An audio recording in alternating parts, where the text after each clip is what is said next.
అందరికీ నమస్కారం. ప్రస్తుతం తెలంగాణ రాష్ట్రంలో 42% బీసీల కోసం ఏదైతే రిజర్వేషన్ బిల్లు ఏదైతే మరి కాంగ్రెస్ ప్రభుత్వం తీసుకొచ్చిందో అయితే ఆ అంశం మీద మొత్తం తెలంగాణలోని అన్ని బీసీ సంఘాలు ఒక్క తాటిపైకి వచ్చి మరి ఈ నెల 18 అంటే ఈ రోజు బంద్ను ప్రకటించాయి. అయితే ఈ బంద్కు కూడా మరి తెలంగాణ రాష్ట్రంలోని అన్ని రాజకీయ పార్టీలు కూడా మద్దతు ఇవ్వడం జరిగింది. అందరూ ముందుకు రావడం జరిగింది. అయితే ఈ బంద్లో మరి అన్ని రాజకీయ పార్టీల ప్రతినిధులు కూడా ఇందులో పాల్గొనడం జరిగింది.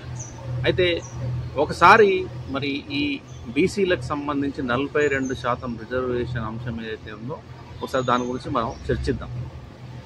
ముఖ్యంగా మన దేశంలో ఏ రాజకీయ పార్టీ అయినా వారి ఉనికిని చాటుకోవడానికి అనేక రకాలుగా ప్రయత్నాలు చేస్తూ ఉంటాయి. దానికి సంబంధించి వ్యూహ రచనలు కూడా చేస్తూ ఉంటాయి. ఇక్కడ మనం గమనించాల్సింది ఏంటంటే ఏ పార్టీ కూడా ఒక పార్టీని అభినందిస్తూ పొగుడుతూ ఇంతవరకు వ్యాఖ్యలు చేసే సందర్భాలు లేవు. అంటే కొన్ని సందర్భాలు ఉండొచ్చు, వాళ్ళు అభినందనలు వ్యక్తం చేయొచ్చు. కానీ అంటే ఒక మెజారిటీ లెవెల్లో అంటే ఈ ఎగ్జాంపుల్ మనం ఒక తెలంగాణ ఉద్యమాన్ని మనం తీసుకుంటే మరి తెలంగాణ ఉద్యమాన్ని కేసీఆర్ భుజానకెత్తుకున్నప్పుడు మనకు తెలుసు ఎన్ని పార్టీలు మద్దతు తెలిపాయని చెప్పేసి. అయినా కూడా మరి తెలంగాణ సమాజాన్ని ఏకం చేయడం కావచ్చు, అన్ని కుల సంఘాలను ఏకం చేయడం కావచ్చు, అన్ని ఉద్యోగ సంఘాలను ఏకం చేయడం కావచ్చు, ఇలా కేసీఆర్ తెలంగాణను సాధించడం జరిగింది. అయితే ప్రస్తుతం మరి 42% బీసీలకు సంబంధించిన రిజర్వేషన్ అంశము మరి దాన్ని ముందుకు తీసుకొచ్చింది కాంగ్రెస్ పార్టీ. అయితే మరి కాంగ్రెస్ పార్టీ కూడా మరి ఈ అంశానికి అంటే దీనికి ఎంతవరకు న్యాయం చేయగలుగుతుంది అన్న అంశం కూడా ప్రస్తుతం చర్చనీయాంశంగా మారింది. అయితే కాంగ్రెస్ కేవలం డ్రామా కోసమే ఈ అంశాన్ని ముందుకు తీసుకొచ్చిందా, గ్రామ స్థాయిలో అంటే స్థానిక ఎన్నికలు జరపకుండా ఆ నిధుల పంపిణీ అనేది జరగకుండా చేయడానికే మరి కాంగ్రెస్ పార్టీ ఈ బీసీ రిజర్వేషన్ తీసుకొచ్చి ఈ విధంగా స్థానికంగా ఎన్నికలు జరగకుండా, స్థానిక సంస్థలకు ఎన్నికలు జరగకుండా చేస్తుందా అన్న అంశం కూడా ప్రస్తుతం చర్చనీయాంశంగా మారింది.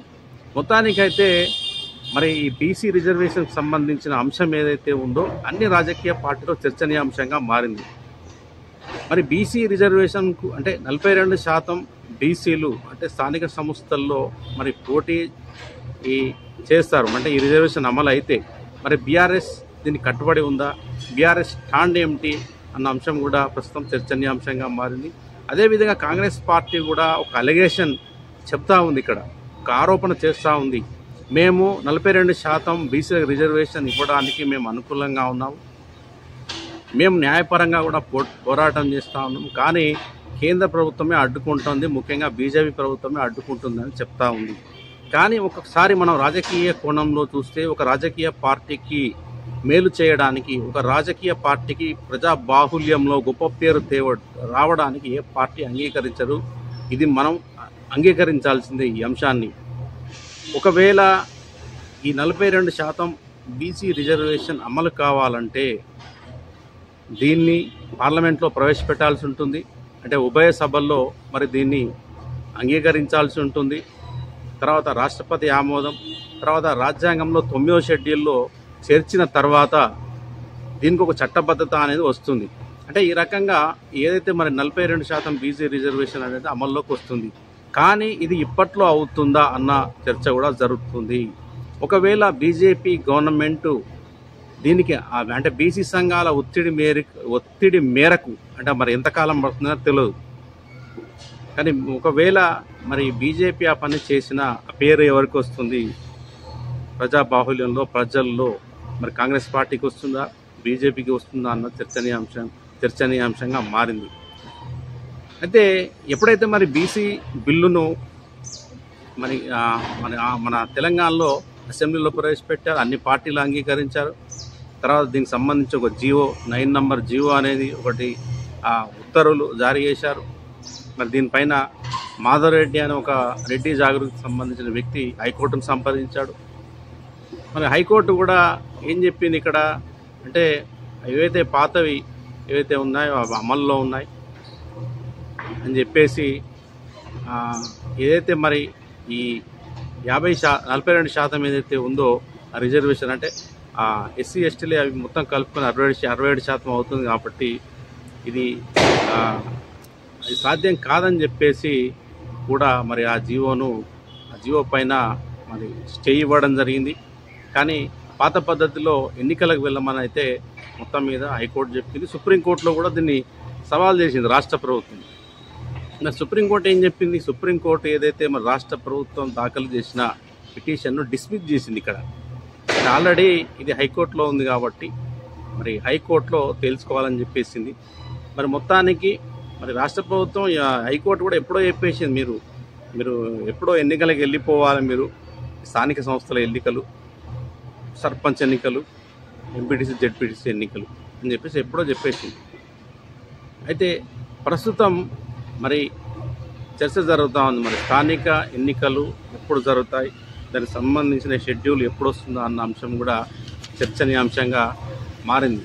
అయితే ఈ బీసీలకు 42% రిజర్వేషన్ అంశం పైన కూడా అనేక రకాలైన చర్చలు, సందేహాలు, అనుమానాలు, అపోహలు అనేటివి కూడా వ్యక్తమవుతూ ఉన్నాయి.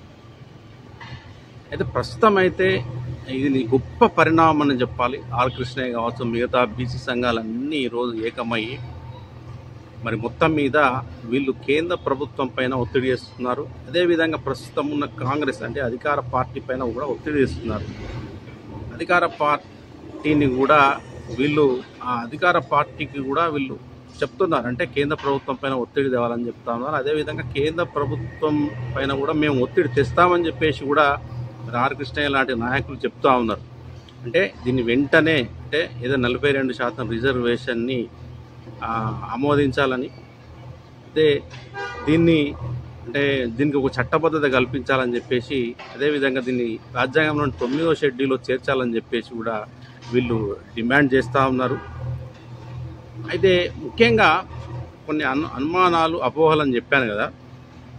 అయితే మామూలుగా మనం రాజకీయాల్లో చూస్తూ ఉంటాం, ఇది మనం చర్చించుకోవాల్సిన అంశమే ఇది.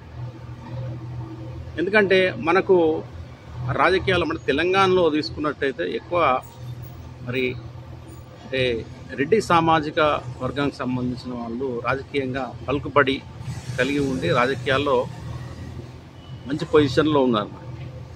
అయితే మరి జిల్లాల్లో, మండలాల్లో అయితే సర్పంచ్ ఎన్నికలు కావచ్చు, జెడ్పీటీసీ, ఎంపీటీసీ ఎన్నికల్లో కూడా మరి రెడ్డి సామాజిక వర్గం వాళ్ళు ఉన్నారు. అయితే బీసీలు కూడా ఉన్నారు. కానీ మెజారిటీ అయితే ఎక్కువగా వాళ్ళే మనకు కనిపిస్తూ ఉంటారు మనకు. అయితే ప్రస్తుత పరిస్థితుల్లో అంటే మరి రెడ్డి సామాజిక వర్గానికి సంబంధించిన వారు కూడా మరి ఈ 42% బీసీలకు రిజర్వేషన్ ఇవ్వడాన్ని కొంత ఎందుకో సమర్థించడం లేదు. మనకు చర్చలు కూడా జరుగుతూ ఉన్నాయి. ఎందుకంటే రాజకీయంగా మరి పోటీ అనేది ఏర్పడుతుంది. రాజకీయంగా పోటీ అనేది అంటే ఇక్కడ ఏంటంటే ఈ 42% రిజర్వేషన్ అనేది అమల్లోకి వస్తే కాపులు మాకు పోటీ వస్తారు. అదేవిధంగా మరి గ్రామాల్లో కాపు సామాజిక వర్గానికి సంబంధించిన ఆ నాయకత్వం పెరిగిపోతుంది. అంటే రెడ్లకు, కాపులకు ఒక రకమైన పోటీ అనేది వస్తుంది అనేది ఒక చర్చ అనేది బయటకు వచ్చింది. అదేవిధంగా ఈ 42% బీసీ రిజర్వేషన్ల పైన కూడా కొన్ని ప్రశ్నలు కూడా మనకు వస్తూ ఉన్నాయి. మనకు కొన్ని అనుమానాలు అంటే ఈ బీసీ రిజర్వేషన్ ఏదైతే ఉందో మరి సర్పంచ్ ఎన్నికలు కావచ్చు, జెడ్పీటీసీ ఎన్నికలు కావచ్చు, మరి ఏవైనా కూడా మరి బీసీ రిజర్వేషన్ అన్నప్పుడు ఈ రాజకీయ పార్టీలు ఎవరికి టికెట్లు ఇస్తారు, ఎవరిని అభ్యర్థిగా నిలబెడతారు అంటే ఈ రిజర్వేషన్ల పేరుతో మళ్ళీ కాపులకు అంటే గౌడ సామాజిక వర్గానికి లేదా యాదవులకు మళ్ళీ అంటే అసెంబ్లీలో ఎవరైతే రాజకీయంగా పలుకుబడి ఉన్న కొన్ని వర్గాలు ఉన్నాయో మళ్ళీ అవే వర్గాలకు అంటే గ్రామ స్థాయిలో అవే వర్గాలకు ప్రాతినిధ్యం కల్పిస్తారనే అనుమానాలు కూడా ఇక్కడ వ్యక్తమవుతూ ఉన్నాయి.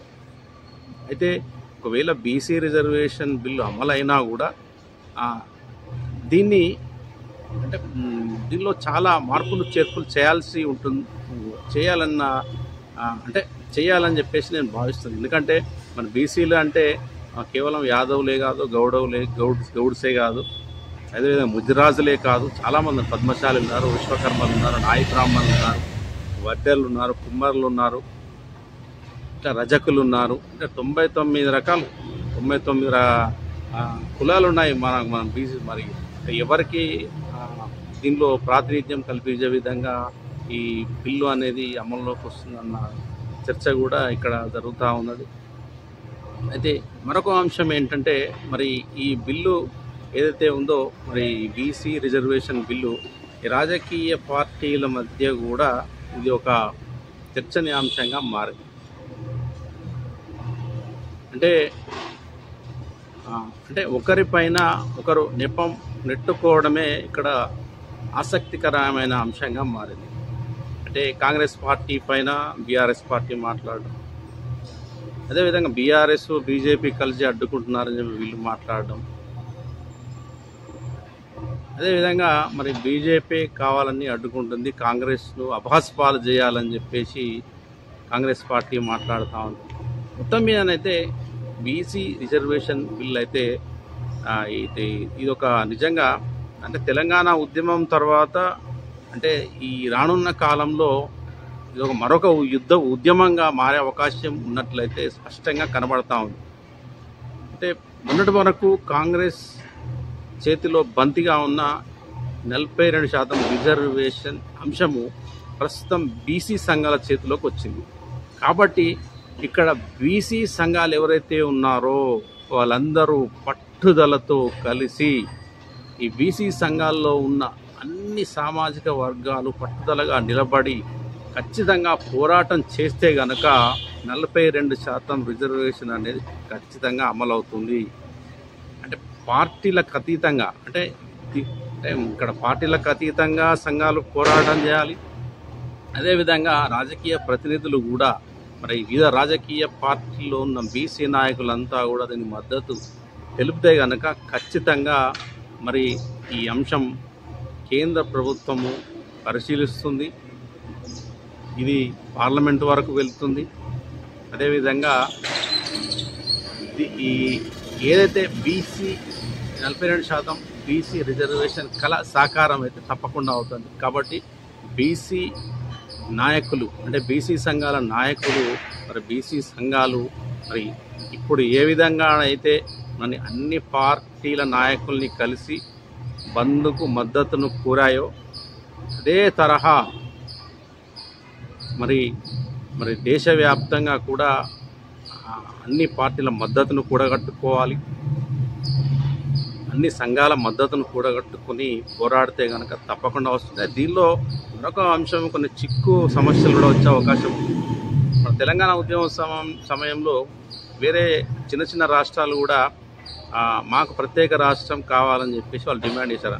అంటే ఇదే తరహా ఇప్పుడు ఏవైతే 42% బీసీ రిజర్వేషన్కి సంబంధించి ఒకవేళ మరి కేంద్ర ప్రభుత్వం చొరవ తీసుకొని చేస్తే దీనికి చట్టబద్ధత కల్పిస్తే మరి ఇతర రాష్ట్రాలు ఇప్పుడు ఎగ్జాంపుల్ మీరు మహారాష్ట్ర కావచ్చు, ఉత్తరప్రదేశ్ కావచ్చు, కొన్ని పెద్ద పెద్ద రాష్ట్రాల్లో కూడా బీసీలు ఎక్కువగా ఉన్న రాష్ట్రాలు ఉన్నాయి. అంటే వాళ్ళు కూడా మాకు 42% కావచ్చు, 50% కావచ్చు మాకు ఇవ్వండి, మాకు చట్టబద్ధత కల్పించండి అని చెప్పేసి అక్కడ ఈ సేమ్ తెలంగాణలో ఏ విధంగా అయితే 42% సంబంధించిన బీసీ రిజర్వేషన్ అంశం తెరపైకి వచ్చిందో ఇతర రాష్ట్రాల్లో కూడా వచ్చే అవకాశం ఉంటుందని చెప్పేసి కూడా కేంద్ర ప్రభుత్వం భావించే అవకాశం ఉంటుంది. కాబట్టి మరి ఇప్పటికిప్పుడు అంటే ఈ అంశానికి ఒక పరిష్కారం అయితే రాకపోవచ్చు, కానీ అంటే మరి అది సంవత్సరమా 2 సంవత్సరాల 3 సంవత్సరాల వచ్చే ఎన్నికల్లోప మొత్తానికైతే ఈ అంశానికి పరిష్కారం దొరుకుతుందని చెప్పి నేను భావిస్తున్నాను. ఒకవేళ రాకపోయినా కూడా దీనికోసం మరి బీసీ సంఘాలు ఖచ్చితంగా మరి న్యాయపరమైన పోరాటం అయితే చేయాలి, శాంతియుతంగా పోరాటం అయితే చేయాలి. ఎందుకంటే గత దశాబ్దాల కాలం నుండి మరి బీసీలు మరి సామాజికంగా, రాజకీయంగా, ఆర్థికంగా మరి ఎదగాలంటే ఖచ్చితంగా రాజకీయంగా ఎదగాల్సిన అవసరం ఎంతైనా ఉంది. అది గ్రామ స్థాయి నుంచి మరి బీసీలు రాజకీయంగా ఎదిగినప్పుడే అదేవిధంగా చట్టసభల్లో కూడా వాళ్ళు ఎదిగే అవకాశం ఉంటుంది. ఆయా ఆయా వర్గాలకు కూడా వారు న్యాయం చేసే అవకాశం ఉంటుంది. కాబట్టి ఖచ్చితంగా ఇది అమలు జరిగి తీరాలని చెప్పేసి కూడా నేను కోరుకుంటున్నాను. అదేవిధంగా ఇప్పుడున్న రాష్ట్ర ప్రభుత్వం కూడా వెంటనే ఈ స్థానిక ఎన్నికలను నిర్వహించాలి, సర్పంచ్ ఎన్నికలను నిర్వహించాలి, అదేవిధంగా ఎంపీటీసీ ఎన్నికలను కూడా నిర్వహించాలి. ఎందుకంటే ఇప్పటికే చాలా సమయం గడిచిపోయింది. కాబట్టి మరి గ్రామాల లోపల కూడా అభివృద్ధి, వైద్యం కావచ్చు, రోడ్లు కావచ్చు, ఆరోగ్యం కావచ్చు, ఇతరత్ర అభివృద్ధి కార్యక్రమాలు కావచ్చు, రోడ్లు కావచ్చు, ఈ గ్రామాల లోపల అభివృద్ధి కుంటుపడొద్దు. కాబట్టి ఖచ్చితంగా రాష్ట్ర ప్రభుత్వం వెంటనే చొరవ చూపి మరి రాష్ట్రంలో అన్ని గ్రామాల్లో ఏవైతే మరి సర్పంచ్ ఎలక్షన్స్ ఉన్నాయో సర్పంచ్ ఎలక్షన్స్, స్థానిక సంస్థల ఎన్నికలు, ఈ ఎంపీటీసీ ఎన్నికలు మరి నిర్వహించాలి. మరి నిర్వహించి గ్రామాల అభివృద్ధికి తోడ్పడాలని, పాటుపడాలని నేనైతే కోరుకుంటున్నాను. మరి ఇప్పటి వరకు నా ఛానల్ని సబ్స్క్రైబ్